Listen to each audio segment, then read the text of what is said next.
ನಾನು ಮನುಷ್ಯಳ ದೇಹದಲ್ಲಿಲ್ಲ. ನನ್ನನ್ನ ಮುಟ್ಟಕ್ಕಾಗಲ್ಲ. ಹೇಗಿದ್ಯಾ ಅಣ್ಣ?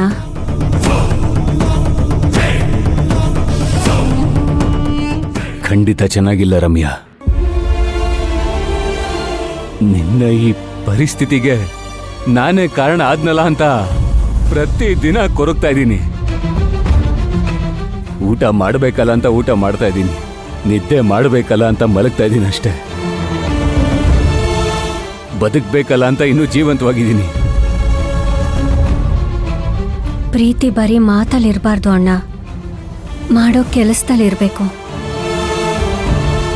ಯಾಕೆ ಹೀಗೆ ಹೇಳ್ತಾ ಇದೀಯ ರಮ್ಯಾ? ಪ್ರಾರಂಭದಲ್ಲಿ ನಿನ್ನನ್ನ ನನ್ನ ಸ್ವಾರ್ಥಕ್ಕೆ ಬಳಸ್ಕೊಂಡಿದ್ದೆ ನಿಜ. ಆದ್ರೆ ಕೊನೆಯಲ್ಲಿ ನಿನ್ ಮೇಲೆ ನನ್ನ ಪ್ರಾಣನೇ ಇಟ್ಕೊಂಡಿದ್ದೆ.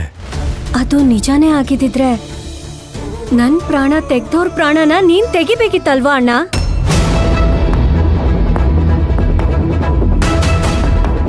ಸ್ವಲ್ಪ ದಿನದ ಹಿಂದೆ ಸೀರೆ ರೂಪದಲ್ಲಿ ನಿನಗೆ ಕಾಣಿಸ್ಕೊಂಡೆ.